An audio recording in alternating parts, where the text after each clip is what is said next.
Assalamualaikum warahmatullahi wabarakatuh.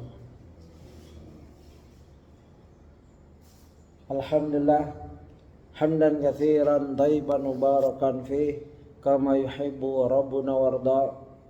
Wa asyhadu an la ilaha illallah wa la syarikalah wa asyhadu anna Muhammadan abduhu wa rasuluh. Ya ayyuhalladzina amanu taqullaha haqqa tuqatih wa la tamutunna illa wa antum muslimun. Alhamdulillah, pada kesempatan yang berbahagia ini insyaallah kita akan melanjutkan kajian Sirah Nabawi, ya, Sirah Nabawiyah susunan karangan Ustadz Dr. Firanda Dirja LCMA.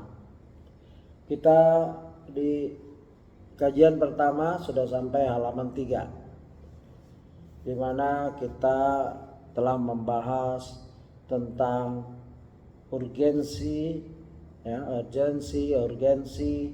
mempelajari Sirah Nabawiyah. Ini penting sekali karena beberapa faktor, di antaranya di situ dijelaskan halaman pertama, yaitu urgensi mempelajari Sirah Nabawiyah. Satu, pertama, perhatian para salaf terhadap kajian sirah. Kita sudah bahas di pondok, silakan yang mau lihat di video pertama. Ya, kita singgung lagi sedikit. Perhatian para salaf terhadap kajian sirah ini sangat besar, ya. Karena apa? Karena memang ada asar dari Ali bin Al-Hasan bin Ali bin Abu Talib, yaitu kunna nu'allamu maghaziyan Nabiy sallallahu alaihi wasallam wa sarayahu kama nu'allamu surata minal Quran. Dahulu, ya, sejarah maghazi, ya, dan saraya. Maghazi adalah peperangan yang dihadiri oleh Rasulullah SAW, sedang saraya adalah utusan ekspedisi yang tanpa nabi, ya. Di zaman Nabi SAW benar-benar diajarkan kepada kami layaknya kami diajari tentang suatu surat dari Al-Quran, ya, suatu surat dari Al-Quran. Jadi mempelajari sirah, ya, maghazi bagian dari sirah Nabi keseluruhannya, yang kalau para salaf mempelajari maghazi, ya, kalau kehidupan mungkin mereka sudah tahu, ya, seperti mempelajari Al-Quran, surah-surah dalam Al-Quran. Jadi penting begitu. Dan ada call dari para ulama, silahkan lihat di kaset nomor 1. Di sekarang ini kaset atau rekaman nomor 2 atau kajian nomor 2 bertempat di Legoso, ya, Sekolah Islam Ibnu Umar Legoso. Kita sampai pada dimana ucapan Ibnul Jauzi, ya, diantaranya perkara yang paling pokok atau urgent adalah ilmu, dan ilmu yang paling bermanfaat adalah mempelajari perjalanan hidup Rasulullah SAW dan para sahabatnya. Mereka itulah orang-orang yang telah diberi petunjuk oleh Allah, maka ikutilah petunjuk mereka. Ya. Waslul usulil ilm wa anfa'u min nazaru fi sirah Rasulillah sallallahu alaihi wasallam wa ashabihi ulaika alladzina hadallahu fabihudahumul tadi. Ya, dalam suratul An'am ayat 90. Ulaika alladzina hadallahu fabihudahumul tadi. Ya. Mereka itulah para Rasulullah dan para sahabatnya, orang yang telah diberi petunjuk oleh Allah, maka ikutilah petunjuk mereka. Tidak mungkin kita bisa mengikuti tanpa mengenal, mengetahui, mempelajarinya. Ya, mempelajari ini harus serius, rutin. Ya, oleh sebab itu para ulama telah menyusun kitab-kitab penting, ya, terutama Sirah Nabawi. ada Sirah Ibnu Hisham, ya, dan lain-lain. Hendaknya kita umat Islam mempelajari, mengenalkan untuk mengikuti petunjuk Rasulullah. Ustadz Firanda menulis, perhatikan perkataan yang indah dan penting dari Ibnul Jauzi rahimahullah, ya. Beliau menegaskan bahwa meskipun ilmu tentang fikih dan hadis, ya, dan hadis-hadis Nabi SAW sangatlah penting, namun ia semata tidaklah cukup untuk membersihkan dan meluruskan hati. Seorang tetap butuh untuk mempelajari berbagai perkara lainnya yang berkaitan dengan nilai-nilai kehidupan yang dapat mensucikan hatinya, yang semuanya dapat dijumpai di sela-sela kisah perjalanan hidup para generasi terbaik umat ini. Ya. Pelajarilah perjalanan hidup mereka, wahai saudaraku. Teruslah membacanya dan yakinlah bahwa engkau akan mereguk darinya berbagai pelajaran berharga, baik yang terkait ibadah, sikap zuhud, ya,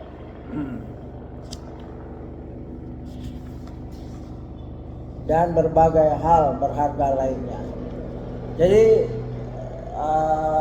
susunan Sirah Nabawiyah telah ditulis. Awal pertama yang saya baca ada tulisan Munawar Khalil, itu sekitar 10 jilid lebih, saya lupa, ya, karya putra Indonesia Kiai Haji Munawar Khalil. Yang kedua ini yang terlengkap, ya, mungkin sirah-sirah kecil-kecil ada. Kalau terjemahan banyak, Rahiqul Maktum, terus Sirah Ibnu Hisham dan lain-lain, ya, gitu. Sedangkan Sirah Nabawi yang terlengkap yang kita dapati sekarang adalah susunan Ustadz Firanda, ya, Ustadz Dr. Firanda Andirja. Dan ini perlu sekali disebarkan, ya, karena beliau S1-nya ilmu hadis, 2-nya akidah, ya. Jadi cukup teliti dalam menulis hadisnya dan cukup teliti dalam memilah-milih hal-hal yang berkenaan dengan akidah. Dan beliau juga punya aplikasinya, ya, sudah ada di Bekal Islam, bisa di-download, tapi mungkin online, ya, harus online sepertinya. Saya ada di sini, gitu. Dan ini disebarkan, ya, karena pesan beliau waktu memberi buku ini adalah untuk diajarkan. Sebab itu saya berusaha diajarkan, walaupun saya baca sendiri juga ada di kaset sudah ke-38, tapi kalau dibacakan di depan ikhwan, ya, para ikhwan baru 2 nih. Ini yang kedua. Insya Allah nanti bertambah lagi pesertanya. Berbagai hal berharga lainnya yang dengannya hati Anda akan terjauhkan dari berbagai penyakit. Jadi sirah Nabi mengandung obat, di mana obat hubbu dunia atau obat fitnatu subuhat dan fitnatu syahwat. Karena Nabi perjalanan hidupnya, ya, adalah khuluquhul Quran. Akhlak beliau adalah Quran, sebagaimana Aisyah radhiyallahu anha nyatakan, ya.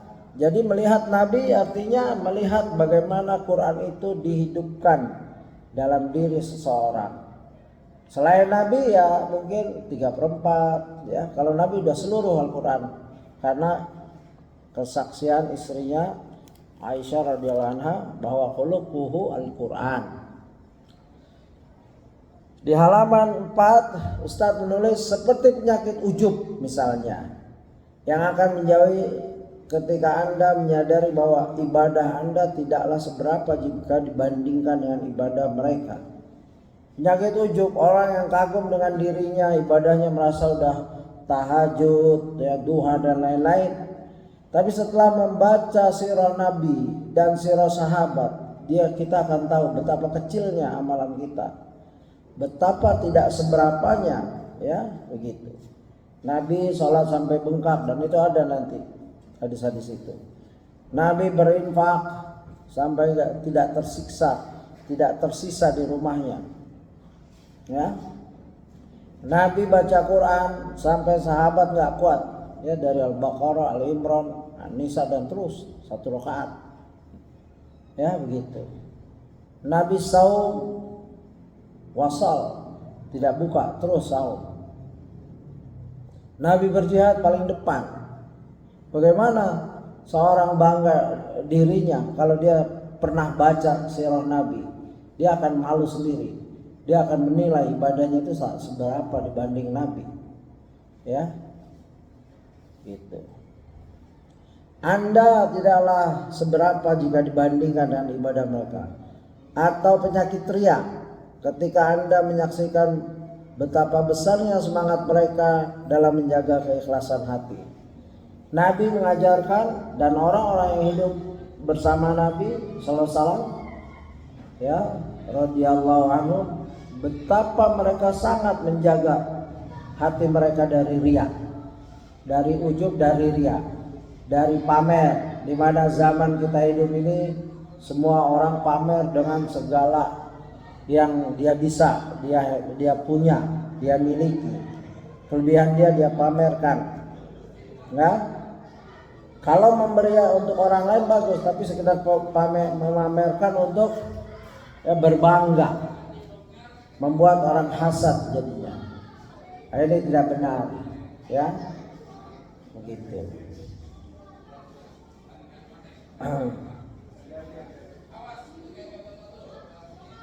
Dan riya mengganggu keikhlasan hati.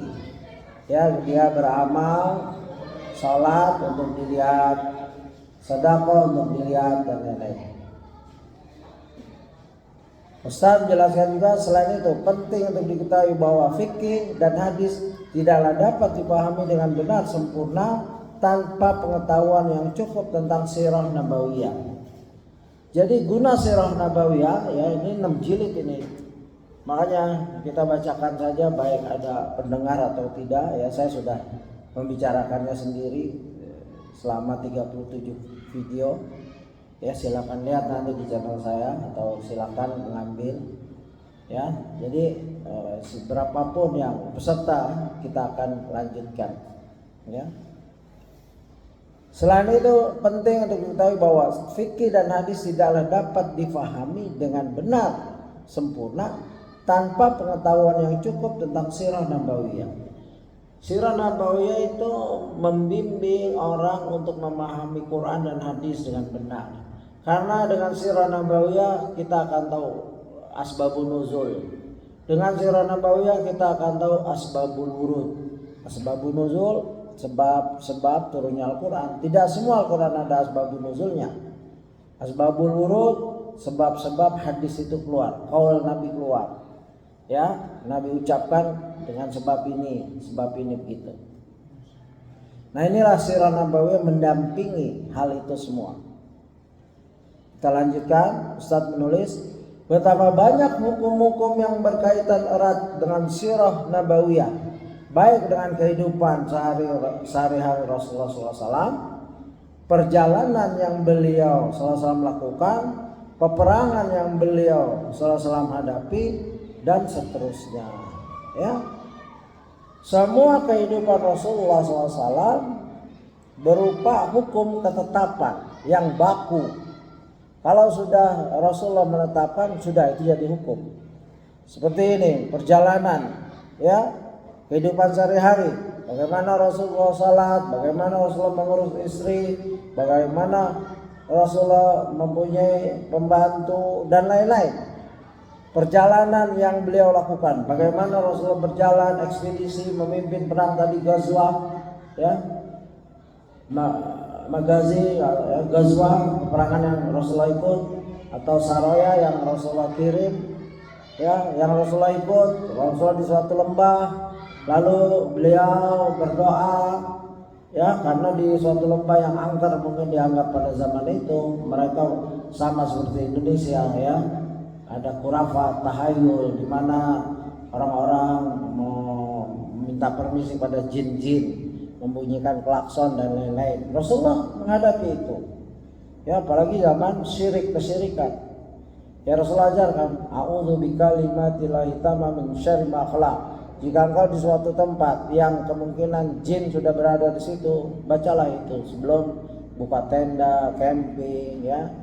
Terutama anak-anak ya, jika diajak camping pastikan baca itu. Peperangan yang beliau hadapi, bagaimana Rasulullah adil kepada musuh ya, tidak menzalimi, tidak membunuh anak-anak, tidak membunuh anak perempuan, orang tua, begitu. Tidak menebang pohon kecuali diperlukan. Sebagaimana dalam perang Khaybar, Rasulullah menebang pohon karena diperintah, diizinkan oleh Allah. Karena terlalu zalimnya Yahudi, pemilik kebun Khaybar, kebun kurma, begitu. Yahudi tahu bahwa Rasulullah tidak akan menebang pohon. Tahu Rasulullah menebang pohon, Yahudi kaget. Kenapa? Kenapa engkau menebang pohon wahai Muhammad?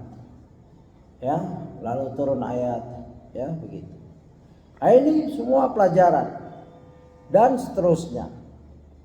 Karenanya muncullah ilmu yang dikenal dengan asbabun nuzul. Ini asbabun nuzul ayat Quran dan juga ilmu asbabul wurud hadis Nabi SAW. Ini menunjukkan betapa eratnya kaitan antara pemahaman ayat dan hadis dengan pengetahuan terhadap sirah nabawiyah. Ya, begitu. Jadi ulama tidak meninggalkan ilmu yang penting. Tidak akan ulama menyia-nyiakan. Maka disusun berjilid-jilid kitab sirah nabawiyah. Ya, berjilid-jilid. Ya, kita menghabiskan satu jilid aja berat, ya, nggak ada semangat, seakan-akan sudah jago semua, sudah paham semua, apalagi menyangka bahwa sejarah Nabi hanya dibaca pada saat Maulid setahun sekali dan itu pun pakai bahasa Arab yang tidak dipahami. Ini suatu kesalahan konsep. Sejarah Nabi dipelajari setiap saat. Karena bahkan di antara ulama ada mengulang-ulang ya sirah gitu. Dalam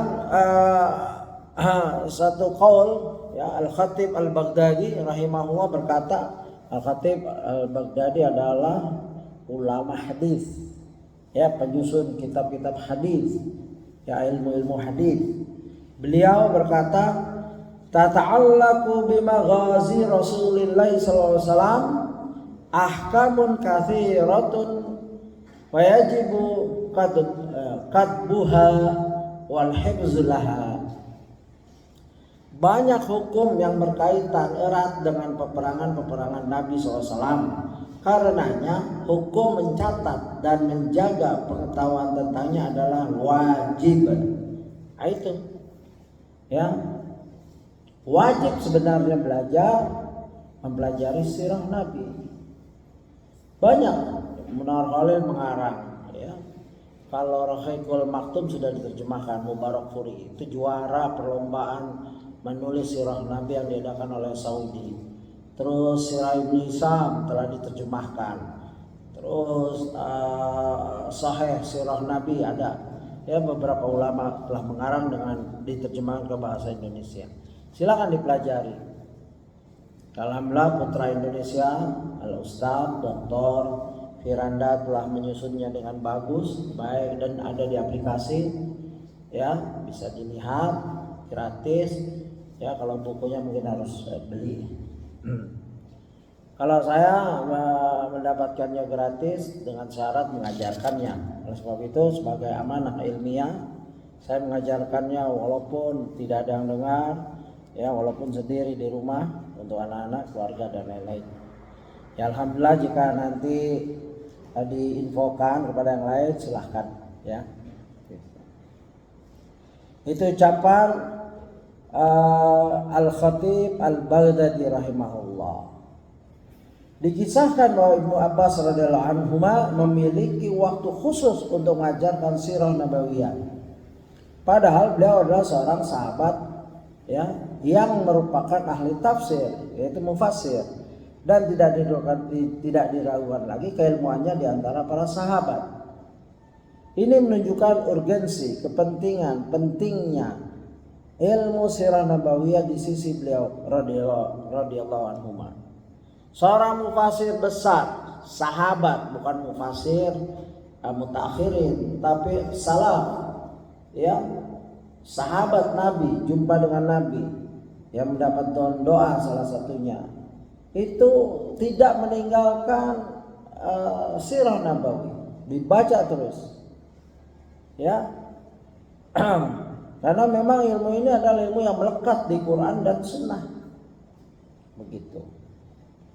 Juga Ubaidillah bin Utbah rahimahullah mengatakan, walaqad kunna nahduru indahu fayuhaddisunal asiyata kullaha fil maghazi. Pernah pada suatu kali kami menghadiri majelis Ibnu Abbas, dan beliau pun menghabiskan seluruh waktu sore kala itu untuk mengajarkan sirah nabawiyah. Ya, begitu.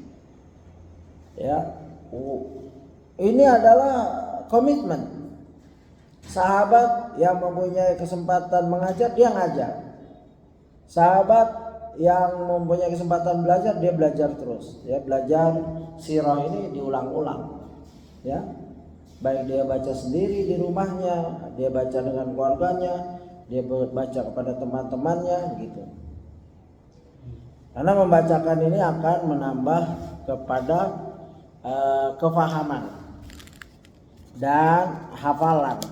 Ya, kita menghafal dengan tidak harus menghafal. Ustadz menulis di sini tentang ringkasan. Yang ringkasan ada bagan, kalau yang punya buku itu di halaman 5 ya. Di halaman 5 ada bagan, yaitu kalau di aplikasi tidak ada. Ya, di aplikasi tidak ada. Jadi setiap buku ini bagusnya setiap topik, setelah topik ada ringkasan yang bahan yang penting. Seperti ini tadi, Ali bin Al-Husain, ucapannya apa? Dahulu sejarah, magazi dan saraya ya, di zaman Nabi SAW, ya, begitu. Ini terlalu gelap buat saya nggak bisa baca ini. Ya, jadi Ali Al-Husain menyebutkan Ali Al-Husain bin Al-Husain maksudnya, ya, di sini kali.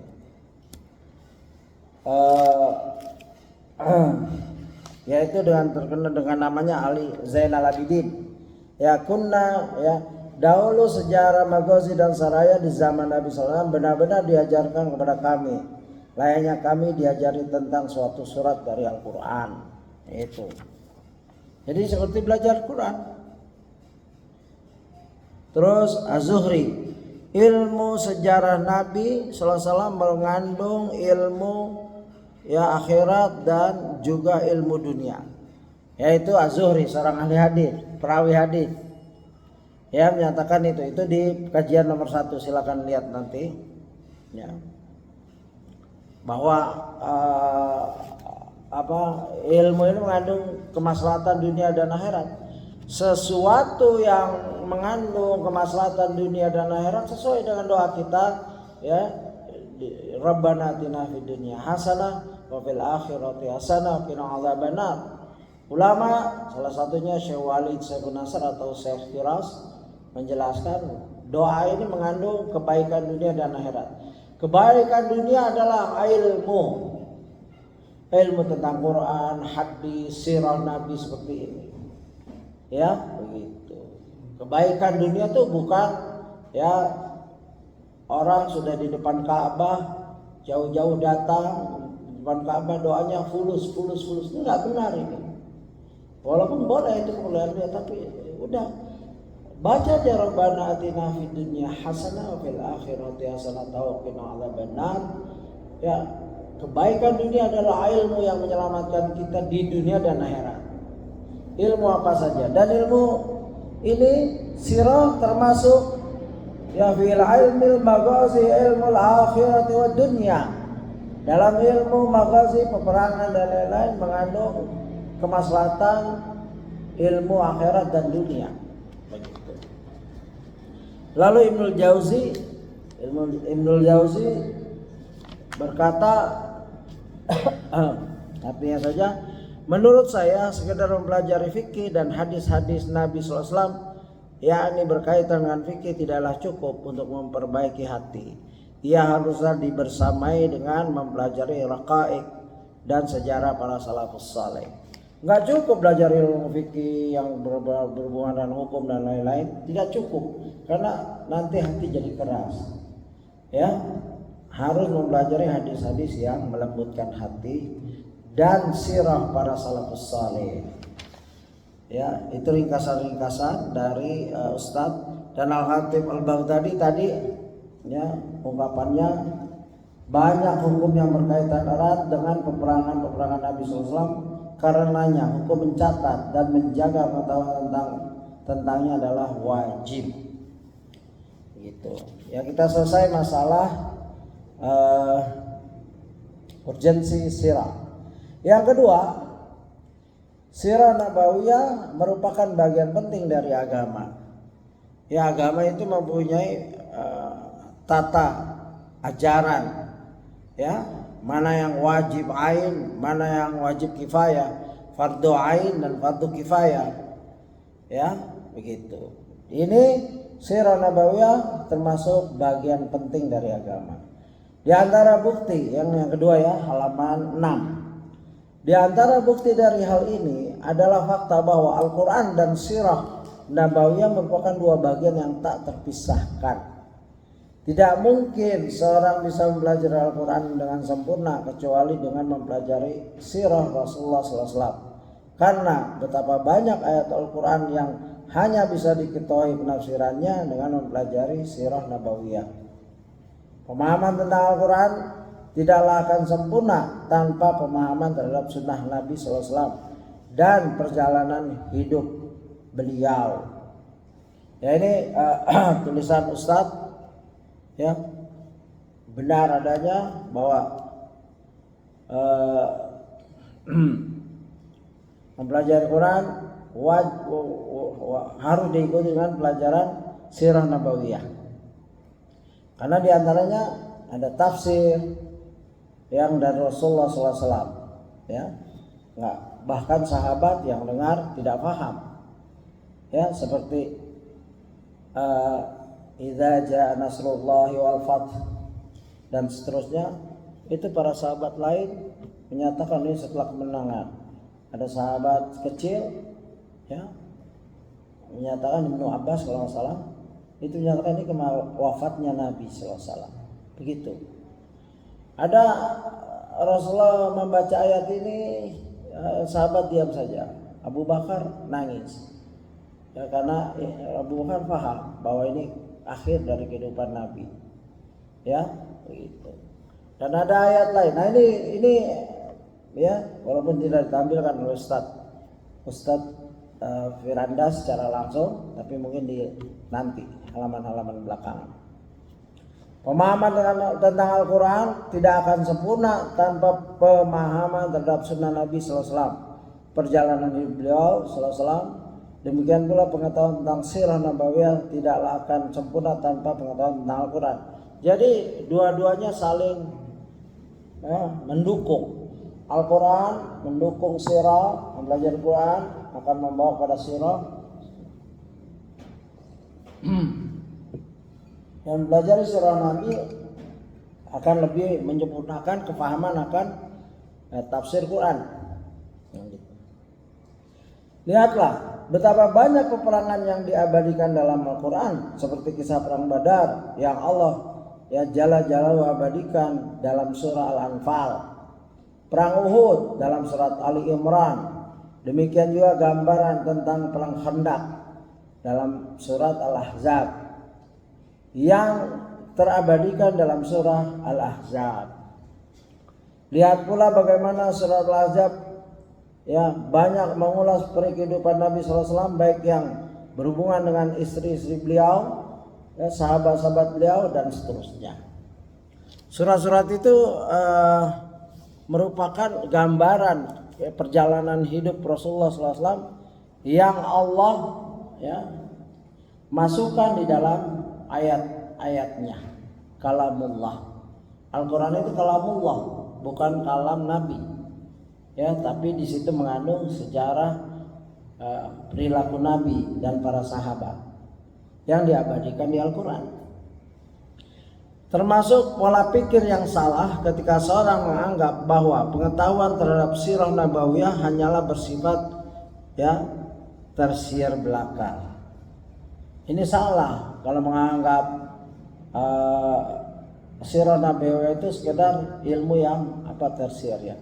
Tersier tuh nggak begitu penting gitu loh, kayak iklan. Nih Ustadz udah pakai bahasa medsos tersier. Saya bahasa Inggris susah mencarinya. Kayak ya nggak penting, kayak mau beli akan harus ada contohnya, sampel doang gitu loh. Ya mendaya tarik, memberi daya tarik. Ya, bukan begitu. Ya, saudaraku, ya beliau Ustadz menyatakan, saudaraku, alangkah kelirunya jika Anda menyangka bahwa mempelajari sirah nabawiyah adalah bentuk hiburan belaka, layaknya ia mendengar dongeng-dongeng biasa. Seorang muslim yang baik pasti sadar bahwa ia juga dituntut untuk mengambil pelajaran dan faidah dari perjalanan hidup sang Nabi SAW yang kemudian ia aplikasikan pada berbagai aspek kehidupan sehari-hari. Ini kesalahpahaman umat Islam kebanyakan, orang awam ya mempelajari sirah Nabi setahun sekali pada saat Mauludan. Itu pun nggak paham ya, karena bahasanya bahasa Arab, bukunya itu buku Rawi ya, Rawi ya, itu kasihan sekali. Sedangkan penjelasannya sedikit, sudah akhir malam dan sisanya makan-makan begitu.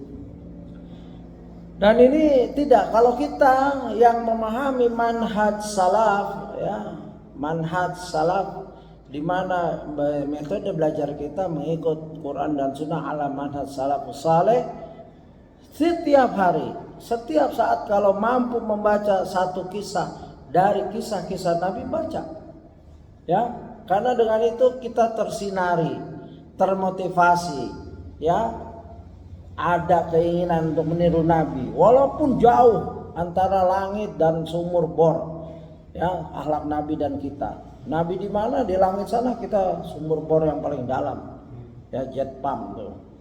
Itu kita, itu di situ letak kita kalau dibanding Nabi.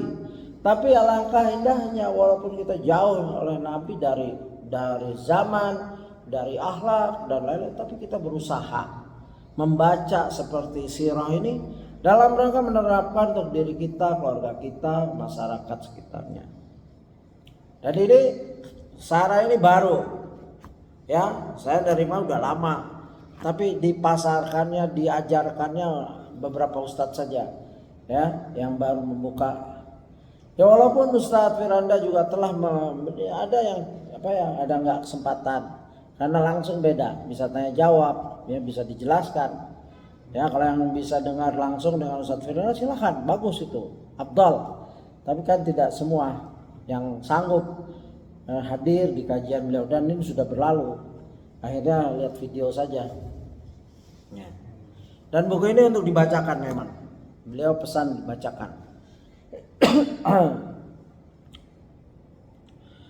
Renungkanlah pernyataan Aisyah radhiyallahu anha berikut, kana khuluquhul Qur'ana. Ini yang tadi saya bacakan, ada di hadis riwayat Ahmad nomor 24601, juga diriwayatkan oleh Al-Bukhari dalam Adabul Mufrad, berarti bukan di kitab sahihnya ya, di Adabul Mufrad nomor 308, serta At-Tabari dalam Al-Mu'jam Al-Wasit nomor 72 ya.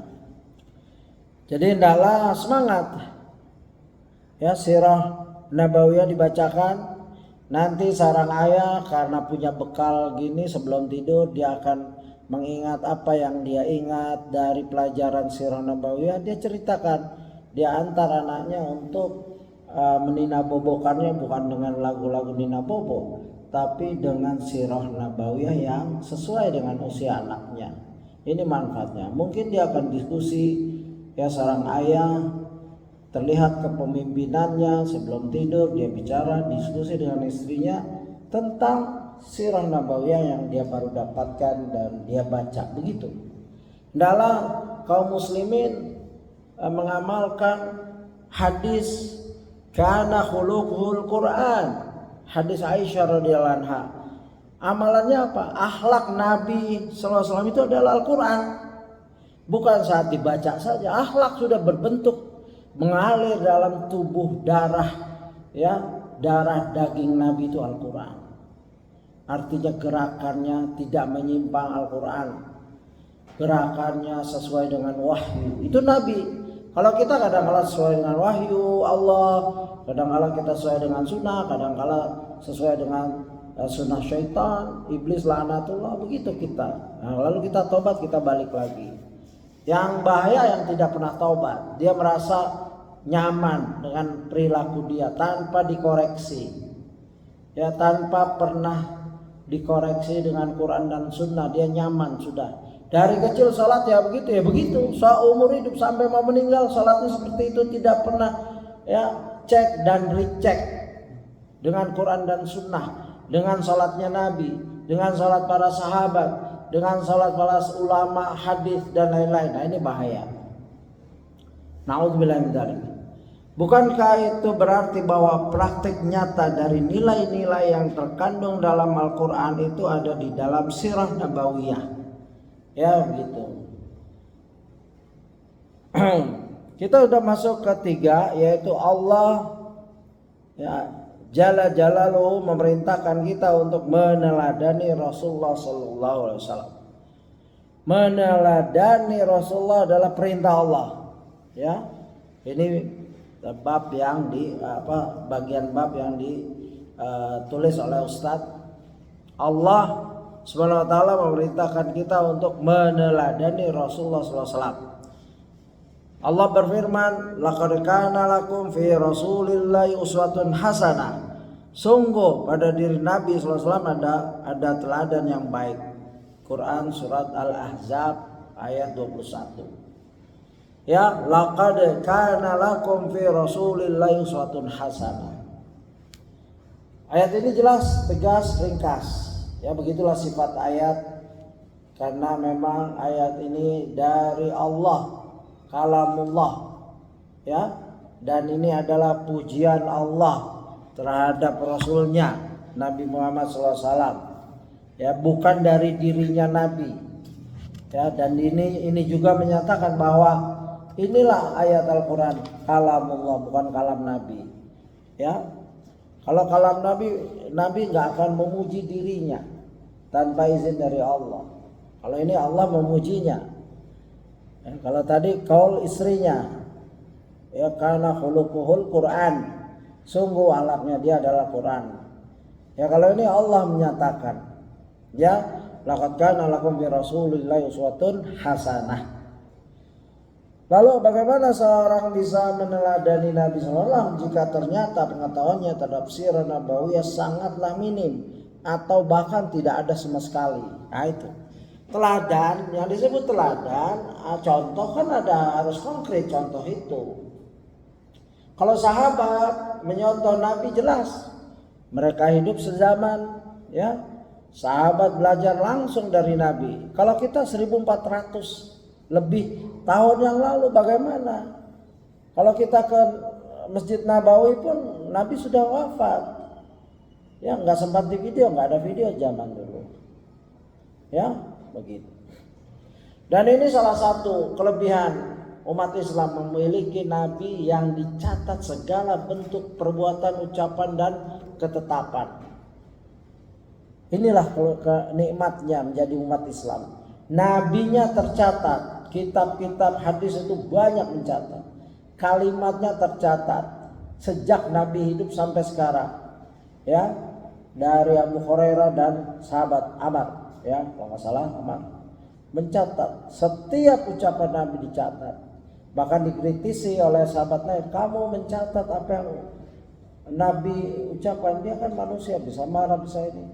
Lalu dia sedih, lalu dia ngadu, Nabi bilang, uktub ya Ahmad, ya, tulis wahai Ahmad, tidaklah yang keluar ya, dari mulutku kecuali hak, kecuali kebenaran.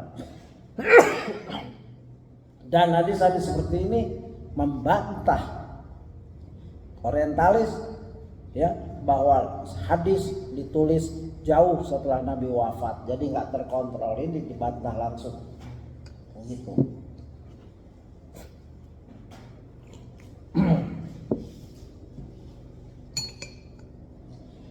Di kajian kita nomor 1 saya sebutkan bahwa tidak ada di manusia yang dicatat sebegitu lengkap. Baik dia raja yang menguasai hampir seluruh dunia seperti Zulkarnain, ya, Iskandar Zulkarnain. Kalau orang Barat bilang Alexander the Great. Itu nggak ada catatan detailnya, bagaimana dia makan, bagaimana dia, tidak ada. Padahal dia menguasai hampir sampai India, sampai hampir seluruh. Genghis Khan, ya, itu Mongol menguasai hampir seluruh dunia. Islam saja kalah, tapi tidak tercatat dirinya itu sekomplit Rasulullah. Genghis Khan itu omongannya hukum, kalau dia bangun ngomong langsung jadi hukum ucapannya, itu sirahnya. Juga sirah Nabi itu dipelajari oleh orang-orang dunia seperti Napoleon Bonaparte, Jenderal bintang 5 Prancis yang menjajah kemana-mana. Dalam satu sejarahnya, historinya, dia membaca sejarah Nabi. Gandhi, Mahatma Gandhi, dia membaca sejarah Nabi. Tapi mereka nggak beriman, mereka mengambil yang positifnya saja.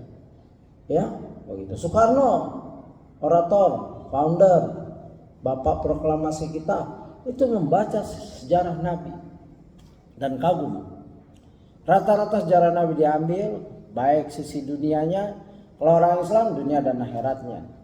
Kalau kayak Napoleon Bonaparte dan lain-lain hanya sisi dunianya saja. Strategi Nabi berperang, strategi Nabi meluluhkan tentara yang sifatnya kasar dan lain-lain. Gitu. Ada pertanyaan? Kita cukupkan sampai sini, yang terakhir, jadi keempat kita lanjutkan nanti.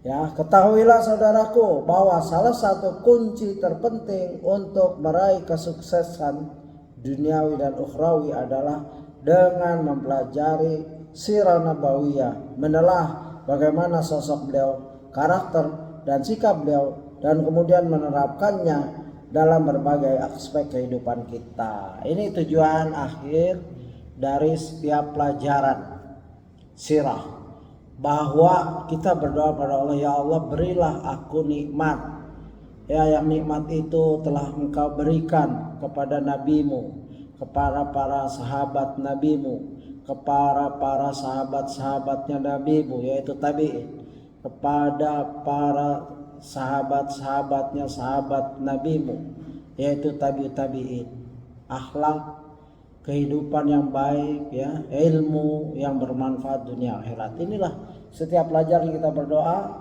terus dan mempelajari, doa dan mempelajari dan berusaha dan saling mengingatkan di antara kita bahwa kita, di pundak kita ada kewajiban mengikuti jejak uswatun hasanah. Laqad kana fi rasulillahi uswatun hasanah, ya, contoh, role model, ya, sekarang ini bahasanya role model, contoh yang konkret.